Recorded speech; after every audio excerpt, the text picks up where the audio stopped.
निर्वाणी अखाड़ा के अंतर्गत आने वाले श्री कृष्ण आश्रम में पहुंचे हैं और यहाँ पर हमारे साथ मुजफ्फरनगर सुखताल तीर्थ से परम ज्ञानी संत श्री गीतानंद तीर्थ जी हमारे बीच हैं।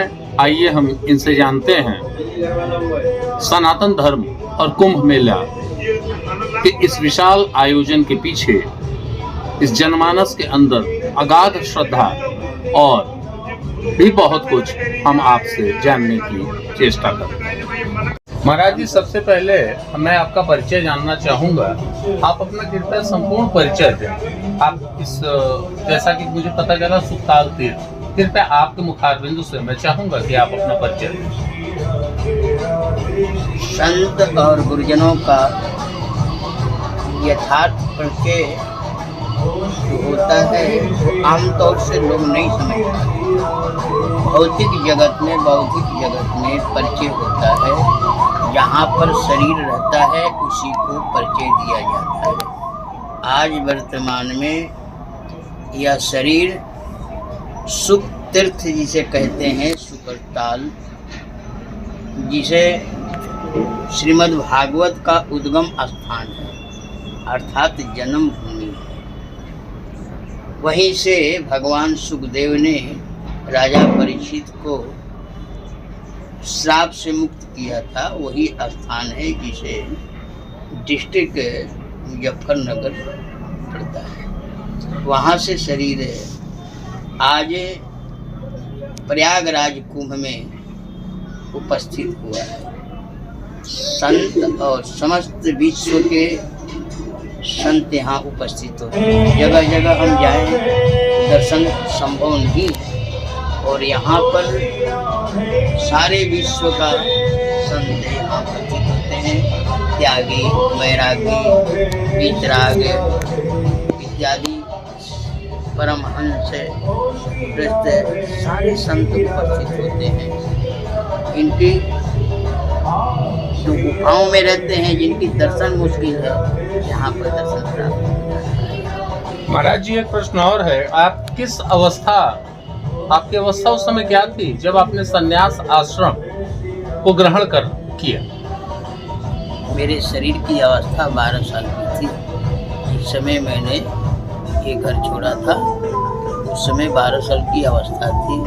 तो 12 साल के उपरांत आज शरीर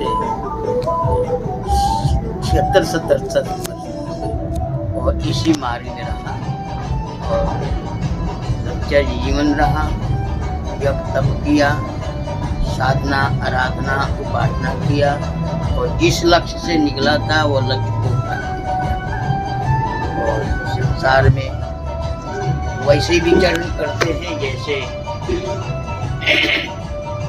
जल में कमल का फूल।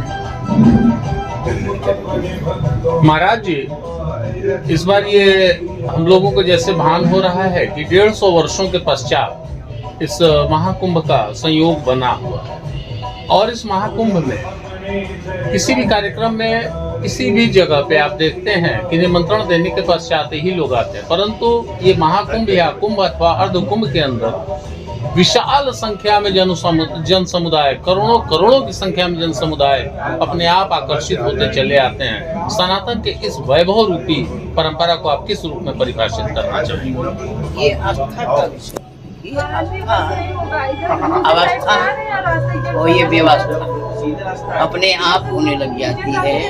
ये श्रद्धा मयोयम पुरुष, गीता कहती है श्रद्धा मयोयम पुरुष। ये श्रद्धा स्वतः का विषय है और इसमें किसी को आमंत्रण की अपेक्षा नहीं होती है, वह स्वतः ये आस्था का विषय। महाराज जी, कुंभ का वास्तविक लक्ष्य मानव जीवन पर क्या?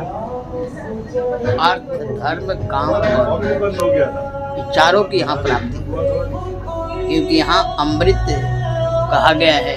माघ मगर गत रवि जब होई, तीर्थपति आवे सब। जब माघ के अवसर पर ये सारे ऋषि महर्षि सब उपस्थित हैं। और मकर पर जब राशि आती है तो ये कुंभ लगता है। हर वैसे तो माघ मेला हर वर्ष लगता है, परंतु ये 12 साल और 6 साल पर कुंभ जिसे कहते हैं, और ये महाकुंभ है। इसे अर्थ, धर्म, मोक्ष और चारों की प्राप्ति। महाराज जी, प्रशासन और सरकार की व्यवस्था से आप कितना संतुष्ट हैं? अगर आपको अंक देने को कहा जाए तो 1 से 10 तक के बीच में कितना अंक आप देंगे? प्रशासन से हम लोग हम ही नहीं, सारे महात्मा व्यवस्था से उनकी, हमारे योगी जी तो कहना ही नहीं है, ये तो हर तरह से व्यवस्थित है, व्यवस्था करते हैं, इसीलिए उसमें भी झुकाने की जरूरत है। 100% हम तो मानते हैं उनकी व्यवस्था। धन्यवाद और आभार। हमारे साथ अभी स्वामी गीतानंद तीर्थ जी को आपने सुना, और सबसे ज्यादा आप यहाँ की व्यवस्था से काफी ज्यादा प्रसन्न हैं। उत्तर प्रदेश के यशस्वी मुख्यमंत्री माननीय योगी आदित्यनाथ जी का भी आपने मुक्त कंठ से प्रशंसा की। कैमरामैन विकास उपाध्याय के साथ अजय सिंह, कवरेज इंडिया।